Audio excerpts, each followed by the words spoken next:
Assalamualaikum warahmatullahi wabarakatuh. Selamat datang di channel Rudianto. Ini adalah video seri tentang pengenalan Microsoft Excel.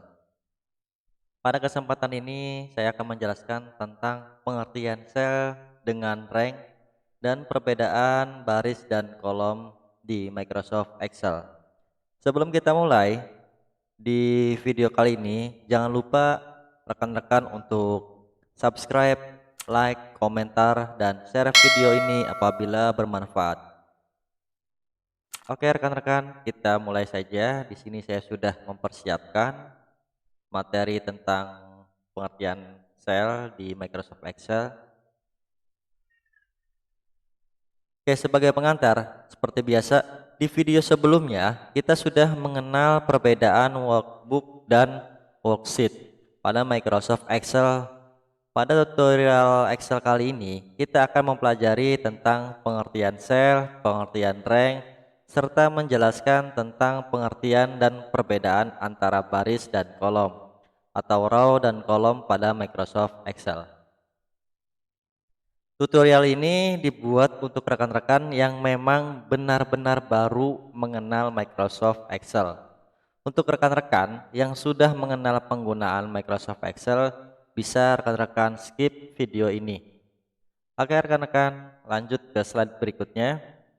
Row vs kolom vs cell vs rank. Row disebut juga baris, adalah bagian worksheet yang melintang horizontal kanan ke kiri dan ditandai dengan angka 1, 2, dan 3 serta seterusnya. Jumlah baris di Excel adalah 1.048.576 di Excel 2007 ke atas. Kalau rekan-rekan masih ingat, ini sudah kita bahas di video sebelumnya ya. Oke. Kolom disebut juga kolom adalah bagian worksheet yang melintang vertikal atas ke bawah dan ditandai dengan huruf A, B, C, dan seterusnya. Jumlah kolom di Excel adalah 16.384 dari A sampai XVD. Excel 2007 ke atas. Sel disebut juga dengan bagian terkecil sebuah worksheet yang merupakan pertemuan antara baris dan kolom. Misal B5 adalah pertemuan kolom B dan baris kelima. Rank juga bisa disebut yaitu gabungan atau kumpulan dari beberapa sel. Bisa terdiri dari beberapa baris, kolom, atau gabungan keduanya. Misal rank B3.2 C4 adalah gabungan dari sel B3, B4, C3, dan C4. Row sendiri merupakan adalah bahasa Indonesia yang diartikan sebagai baris. Bagian dari worksheet yang melintang horizontal ke samping dan ditandai dengan nomor angka 1, 2, 3 sampai 1.048.576. Oke, gambarnya seperti ini rekan-rekan. Yang berwarna merah disebutnya nomor baris. Ya. Lalu ada tanda panah lagi yaitu dari 5, yaitu ada tanda panah ke kanan, yaitu baris kelima. Jadi seperti biasa, kalau rekan-rekan sudah menyimak video sebelumnya, itu disebutnya adalah baris melintang ke kanan atau horizontal. Sedangkan kalau misalkan ke bawah berarti disebutnya kolom. Pengertian kolom sendiri merupakan, kalau kita di bahasa Indonesia kan adalah kolom, merupakan bagian dari worksheet yang melintang vertikal ke atas dan ditandai dengan huruf A, B, C, dan seterusnya XVD. Oke, kalau yang tadi yaitu baris, kalau yang sekarang adalah kolom, yaitu ke bawah ya rekan-rekan ya. Kolom C atau kolom ketiga. Oke ya, kalau melintang horizontal itu row ataupun baris, kalau ke bawah berarti kolom. Perbedaan kolom dan baris sendiri, pada Excel 2003 jumlah row atau baris Excel yang disediakan oleh Excel hanya 65.536. Jadi mulai versi Excel 2007 jumlah row malah bertambah menjadi 1.048.576.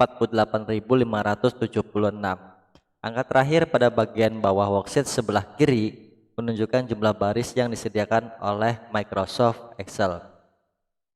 Sedangkan jumlah kolom pada Excel 2003 hanya mencapai 256 kolom saja. Jadi lumayan signifikan di versi 2007 ya rekan-rekan ya. Dari penjelasan tentang pengertian kolom dan baris di atas, teman-teman sudah mengenal bahwa ada perbedaan kolom dan baris. Selain dari bentuknya yang memanjang secara vertikal dan horizontal, juga terletak pada jumlahnya. Dari mulai 2003 sampai 2007 itu kenaikannya agak signifikan ya rekan-rekan ya. Jadi lumayan banyak. Ya, ini adalah versi-versi di mana terdiri dari jumlah baris dan kolom dari mulai versi Excel 365 sampai nanti ketemu dengan versi mana tadi ya, Excel 5, yaitu 16.256 jumlah kolomnya. Yang sekarang dipakai saya sendiri adalah Excel 2016 dengan total jumlah baris 1 juta, lalu kolomnya 16.000.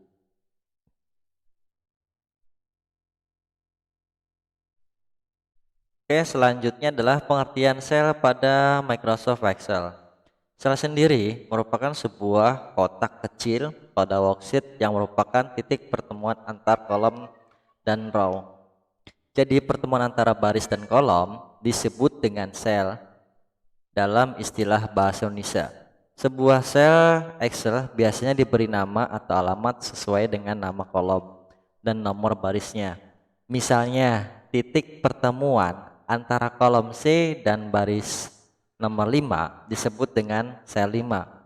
Sedangkan kata lain sel C5 merupakan sel Excel yang berada di kolom C dan baris kelima. Lihat posisi gambar sebelah kiri. Nah, jadi disebutnya sel 5 dari C, barisnya kelima. Kolomnya kolom C, lalu barisnya baris kelima, disebutnya sel 5. Oke, lalu pengertian range atau rentang pada Excel. Range sendiri adalah pertemuan antara row dan kolom atau pertemuan baris dan kolom.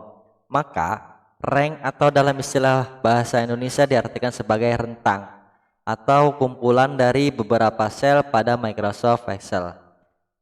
Jadi pengertian range adalah gabungan dari beberapa sel pada Microsoft Excel, baik dalam satu atau beberapa baris. Sekelompok sel yang tergabung dan disebut dengan range di sini bisa dalam satu baris, satu kolom, maupun beberapa baris dan kolom. Contohnya seperti ini. Contoh range satu baris misalnya A1.2 F1. Contoh range 1 kolom misalnya A1.2 A5. Contoh rank beberapa kolom dan baris misalnya A1.2 F5. Bisa dilihat di sini. Rank C3, kita lihat C3 D7. Jadi kolomnya yang dipakai adalah kolom C dan D, lalu barisnya dari 3 sampai 7. Maka disebutnya rank C3.2 D7. Cara berpindah antar sel. Selain kita bisa menggunakan mouse, yaitu alat bantu sebagai kursor, kita juga bisa menggunakan keyboard. Ingat ya rekan-rekan ya, selain kita bisa menggunakan mouse sebagai alat bantu kita juga bisa menggunakan keyboard. Tombol shortcut atau tombol keyboard yang bisa kita gunakan antara lain seperti ini rekan-rekan. Saya sudah menyertakan bahwa kalau tanda panah ke kiri nanti geser ke kiri. Jadi ini tombol-tombol yang dipakai shortcut di penggunaan Microsoft Excel. Kalau di sini ada Shift plus Tab, berarti rekan-rekan menekan tombol di keyboardnya, Shift-nya ditekan, lalu tombol Tab-nya ditekan. Bukan Shift, tombol plus ditekan, tombol Tab ditekan. Bukan seperti itu, tapi tombol Shift-nya ditekan, lalu tombol tab-nya ditekan. Kalau misalkan nanti rekan-rekan ketemu dengan eh, lebih dari 2 tombol atau 1 tombol yang ada simbol plusnya, rekan-rekan tinggal klik tombolnya lalu klik lagi 1 tombol lagi, bukan tombol plusnya yang ditekan, tapi tombol shift ditekan lalu tombol tab ditekan. Oke, lanjut lagi ke shortcut selanjutnya. Shortcut selanjutnya adalah seperti ini. Yang terakhir yaitu Ctrl plus back on, yaitu pindah ke worksheet sebelumnya. Jadi semoga dari shortcut yang saya tampilkan di sini rekan-rekan bisa mengimplementasikan ke dalam pekerjaan sehari-hari. Oke rekan-rekan, terima kasih sudah menyimak video yang saya buat ini. Jangan lupa kepada rekan-rekan untuk memberikan saran dan komentarnya agar saya menjadi bisa tersemangat lagi, terinovasi lagi dalam membuat sebuah konten video tutorial. Oke, jangan lupa untuk subscribe, like, komentar, dan share video ini apabila bermanfaat bagi rekan-rekan. Assalamualaikum warahmatullahi wabarakatuh.